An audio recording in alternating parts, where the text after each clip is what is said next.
Huh? Huh? Huh? Fucking over toxic. I don't know how this shit got me.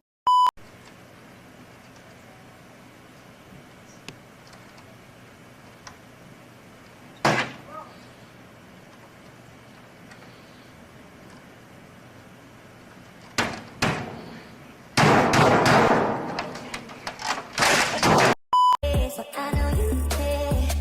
Bring it over to my place. You don't know what you do.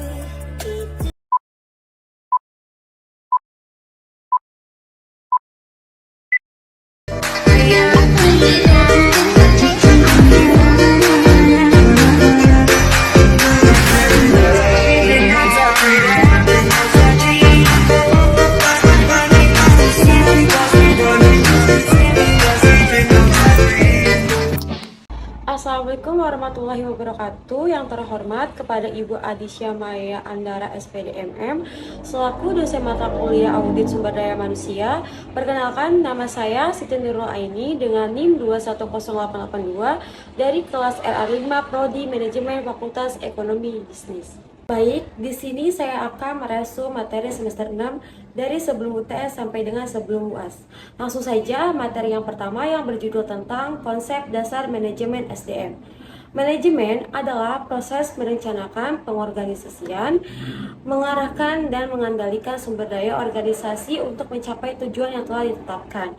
Salah satu aspek penting dari manajemen adalah manajemen sumber daya manusia yang berkaitan dengan pengelolaan orang-orang dalam organisasi. Konsep manajemen ada 6 bagian, yaitu 1. Perencanaan. Perencanaan adalah langkah pertama dalam proses manajemen. 2. Perekrutan dan seleksi. Langkah berikutnya adalah merekrut dan memilih karyawan yang tepat. 3. Pengembangan karyawan. Pengembangan karyawan adalah aspek penting dari manajemen SDM. 4. Evaluasi kinerja. Evaluasi kinerja adalah proses menilai kinerja karyawan terhadap tujuan dan standar yang telah ditetapkan. 5. Kompensasi dan penghargaan. Kompensasi dan penghargaan adalah upaya untuk memotivasi karyawan dan menghargai kontribusi mereka terhadap organisasi. Yang terakhir, 6. Manajemen konflik dan kesejahteraan karyawan. Manajemen SDM juga melibatkan penanganan konflik antar karyawan serta memastikan kesejahteraan dan kepuasan karyawan. Selanjutnya, tantangan manajemen SDM. Tantangan dalam manajemen SDM meliputi beberapa aspek yang perlu diperhatikan secara serius. A. Perubahan lingkungan kerja. Perubahan lingkungan kerja menjadi salah satu tantangan utama. B. Diversitas juga menjadi tantangan signifikan dalam manajemen SDM. Organisasi modern cenderung memiliki karyawan dengan latar belakang budaya dan nilai yang berbeda. C. Keseimbangan kerja hidup menjadi perhatian penting dalam manajemen SDM. D. Retensi karyawan, terutama yang berkinerja tinggi. E. Perubahan teknologi yang cepat dan terus-menerus menjadi tantangan dalam manajemen SDM di era globalisasi. F. Persaingan global yang semakin ketat. Persaingan global yang semakin ketat menjadi tantangan bagi manajemen SDM di era globalisasi. Strategi manajemen SDM, pengembangan karyawan. Hal ini yang melibatkan penawaran, pelatihan, dan pengembangan karir bagi seluruh anggota organisasi. Kebijakan fleksibilitas kerja ini juga merupakan strategi penting dalam manajemen SDM. Budaya organisasi yang positif ini juga menjadi strategi yang sangat efektif. Sistem penghargaan yang adil dan strategi penting dalam manajemen SDM. Baik, selanjutnya saya akan menjelaskan materi yang kedua, yaitu yang berjudul tentang perkembangan fungsi dan lingkup audit SDM. Definisi audit SDM, audit sumber daya manusia, dimaksudkan untuk mendukung tercapainya sasaran-sasaran fungsional maupun tujuan organisasi secara keseluruhan. Artinya, audit SDM mempunyai misi membantu pimpinan organisasi dengan memberikan masukan informasi signifikan dari hasil penilaian auditor untuk membantu mengatasi permasalahan yang tengah dihadapi oleh perusahaan.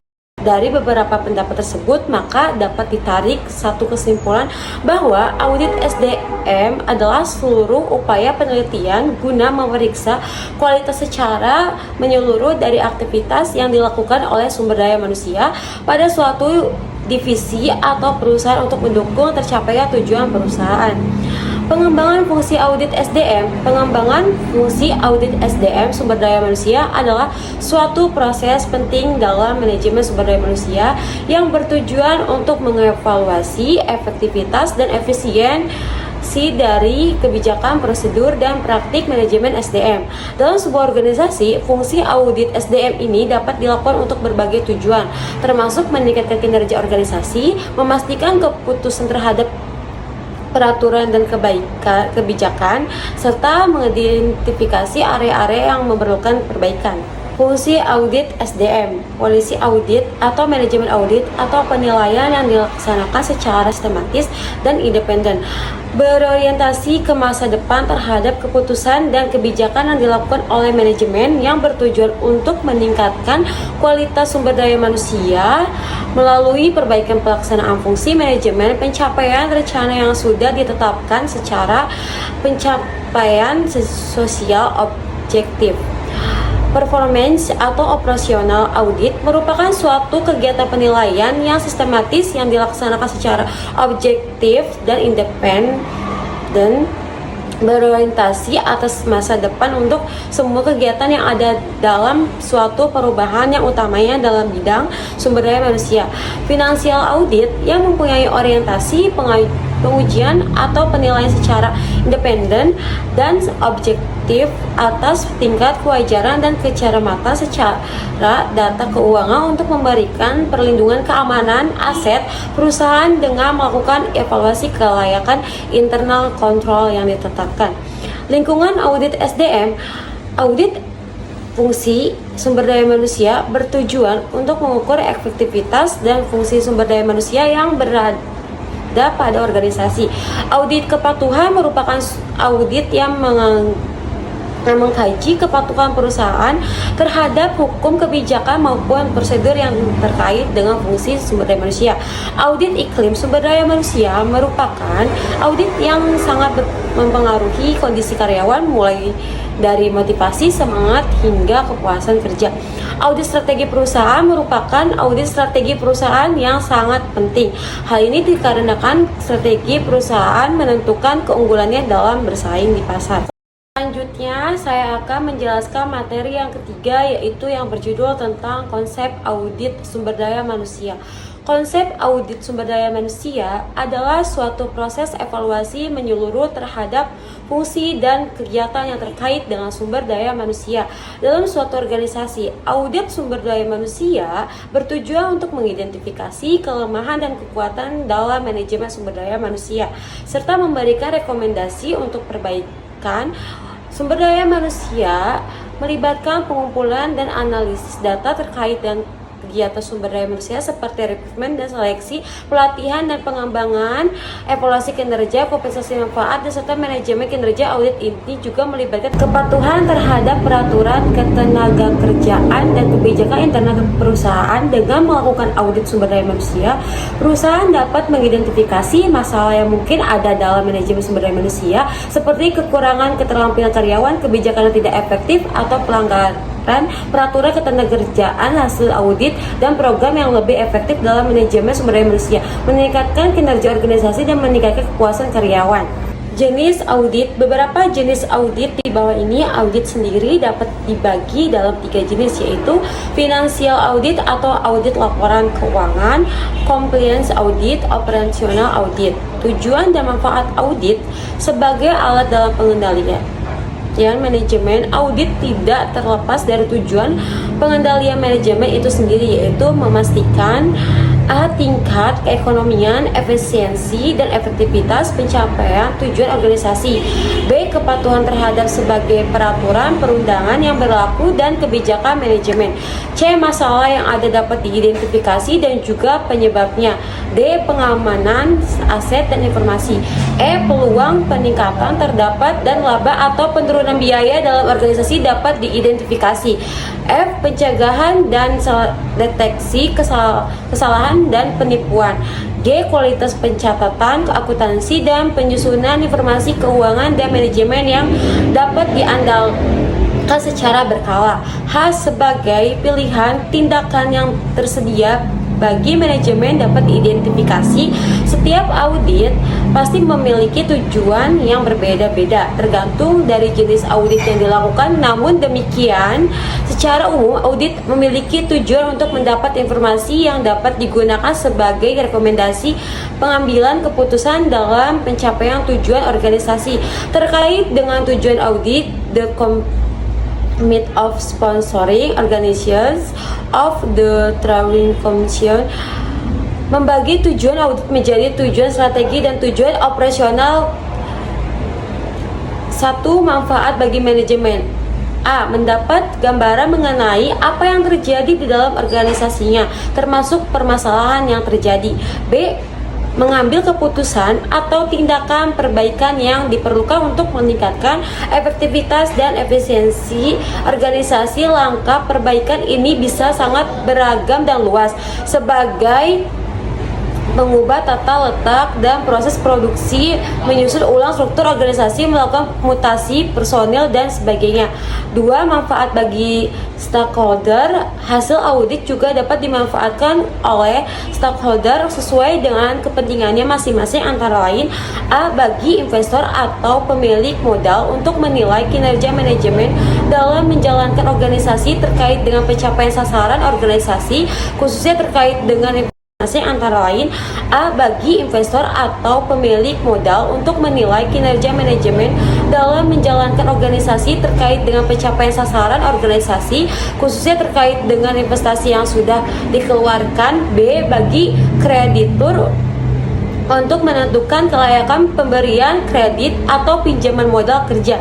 C. Bagi pemerintah untuk melakukan pengawasan dan juga dalam menyusun regulasi, misalnya dalam penanganan kesehatan dan keselamatan kerja, pelaporan pajak, dan sebagainya. D. Pihak-pihak lainnya seperti perusahaan, asuransi, akademisi, calon investor, dan sebagainya. 3. Manfaat bagi auditor. Audit yang dilakukan ternyata juga memberi manfaat bagi auditor, antara lain yaitu A. Pemahaman mengenai operasi dan manajemen stakeholder sesuai dengan kepentingannya masing-masing, antara lain A. Bagi investor atau pemilik modal untuk menilai kinerja manajemen dalam menjalankan organisasi terkait dengan pencapaian sasaran organisasi, khususnya terkait dengan investasi yang sudah dikeluarkan. B. Bagi kreditur untuk menentukan kelayakan pemberian kredit atau pinjaman modal kerja. C. Bagi pemerintah untuk melakukan pengawasan dan juga dalam menyusun regulasi, misalnya dalam penanganan kesehatan dan keselamatan kerja, pelaporan pajak, dan sebagainya. D. Pihak-pihak lainnya seperti perusahaan yang luas melalui hubungan dengan banyak pihak, khususnya pihak yang diaudit. 4. Manfaat bagi audit. Sebagai objek yang diaudit mendapat manfaat, yaitu 1. Mengetahui permasalahan yang terjadi dalam ruang lingkup pekerjaan dan tanggung jawabnya. 2. Mengetahui tingkat ketaatannya terhadap berbagai peraturan, perundangan, dan ketentuan atau kebijakan internal organisasi. 3. Memperoleh rekomendasi perbaikan atas permasalahan atau kekurangan yang terjadi. Materi yang keempat yaitu yang berjudul tentang perencanaan audit SDM. Audit sumber daya manusia merupakan suatu proses sistematik dan formal yang didesain untuk mengukur biaya dan manfaat keseluruhan program manajemen sumber daya manusia dan untuk membandingkan efisiensi dan efektivitas keseluruhan program manajemen sumber daya manusia tersebut dengan kinerja organisasi di masa lalu. kinerja organisasi lain yang dapat dibandingkan efektivitasnya, dan tujuan organisasi merupakan suatu proses sistematik dan formal untuk mengevaluasi kompatibilitas fungsi sumber daya manusia dengan bertujuan dan strategi implementasi berbagai fungsi sumber daya manusia, kebijakan dan prosedur sumber daya manusia, serta kinerja setiap program sumber daya manusia. Tujuan audit sumber daya manusia, Rival dalam bukunya Manajemen Sumber Daya Manusia untuk perusahaan. Tujuan audit sumber daya manusia adalah untuk mengevaluasi kegiatan sumber daya manusia dengan maksud untuk 1. Menilai efektivitas sumber daya manusia, 2. Mengenali aspek-aspek yang masih dapat diperbaiki, 3. Mempelajari aspek-aspek tersebut secara mendalam dan menunjukkan kemungkinan perbaikan dan membuat rekomendasi untuk melaksanakan perbaikan tersebut. Pelaksanaan audit ini hendaknya mencakup evaluasi terhadap fungsi sumber daya manusia, terhadap fungsi sumber daya manusia.